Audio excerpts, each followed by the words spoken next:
मंडीपुर गांव में रतनलाल नाम का एक सेठ अपनी पत्नी मंगला और अपने बेटे अशोक के साथ रहता था। रतनलाल कोयले का व्यापारी था। उसके यहाँ एक नौकर काम करता था जिसका नाम दीनू था। दीनू बहुत ही ईमानदार नौकर था। उसने कभी भी अपने सेठ के साथ धोखा नहीं किया था। दूसरी तरफ रतनलाल बहुत कंजूस था और दीनू पर रोज किसी न किसी बहाने चिल्लाता रहता था। एक दिन दीनू सेठ से, सेठ जी आज 50 किलो कोयला शंकर जी के यहाँ पर भेजना है। क्या तुमने अभी तक शंकर जी के यहाँ कोयला नहीं भेजा? उन्होंने तो कल ही ऑर्डर दे दिया था ना। फिर? जी सेठ जी आप सही कह रहे हैं, पर कल कोयला भेजने के लिए कोई गाड़ी नहीं मिली, इसलिए नहीं भेज पाया। ये सब बस तेरे बहाने हैं काम ना करने के। क्यों? नहीं सेठ जी ऐसा नहीं है, मैं सच कह रहा हूँ। ठीक है, बहानेबाजी बंद करो और जल्दी काम पर लगो। दीनू अपना काम खत्म करके शाम को अपने घर जाता है। दीनू अपनी माँ के साथ एक झोपड़ी में रहता है। ऐसे ही दीनू काम करके अपना घर चलाता था। एक दिन रतनलाल की दुकान पर एक व्यक्ति आता है जो 100 किलो कोयले का ऑर्डर देता है। रतनलाल ऑर्डर पाकर बहुत खुश होता है।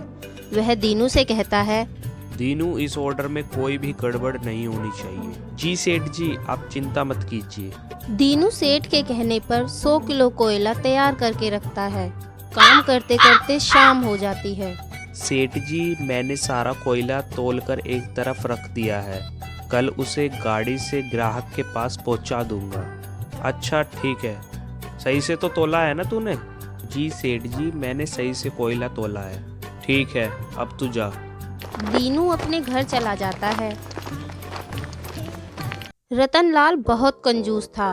उसके मन में लालच आता है। वह सोचता है, क्यों ना मैं इसमें से 10 किलो कोयला निकाल लूं। वैसे भी अगर 100 किलो में से अगर 10 किलो कोयला कम हो भी गया तो किसे पता चलेगा। रतनलाल 100 किलो कोयले में से 10 किलो कोयला निकाल लेता है। अगले दिन दीनू सारा कोयला गाड़ी में रखकर ग्राहक के पास ले जाता है। ये लीजिए साहब आपका 100 किलो कोयला। अरे वाह तुम तो बहुत जल्दी ले आए। अच्छा पूरा 100 किलो तो है ना? जी साहब पूरा 100 किलो है, मैंने खुद तौल कर रखवाया है। अच्छा दीनू देखो बुरा मत लगाना, पर एक व्यापारी होने के नाते क्या मैं इसे एक बार तुलवा लूं? दीनू को पता नहीं था कि उसके सेठ ने इसमें से 10 किलो कोयला निकाल लिया है। वह निडर होके कहता है, हाँ साहब जी बिल्कुल तुलवा लीजिए, आखिर आपका हक है ये। ग्राहक कोयला तुलवाता है तो उसमें 10 किलो कोयला कम निकलता है। अरे ये दीनू तुम तो बड़ी अधिकार की बात कर रहे थे, अब ये क्या है?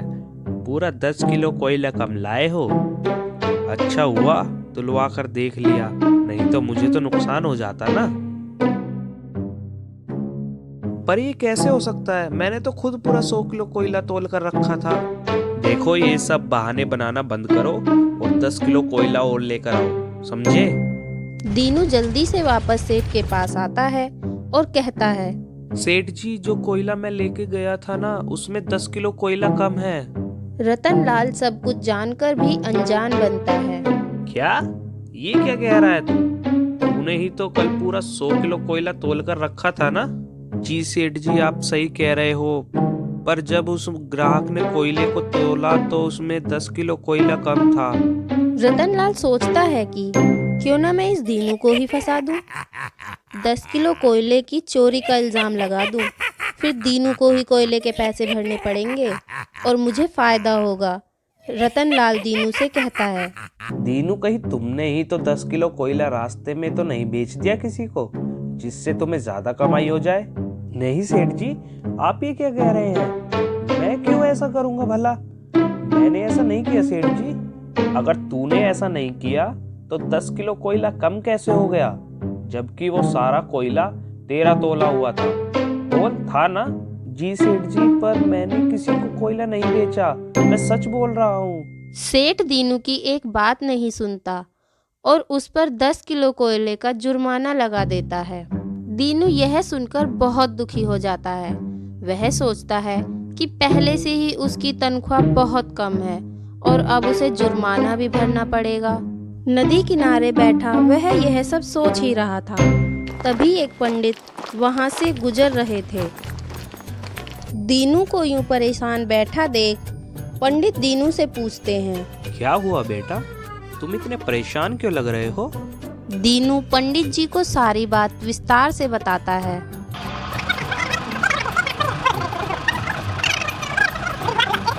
पंडित सारी बात सुनकर दीनू के लिए दुखी होता है।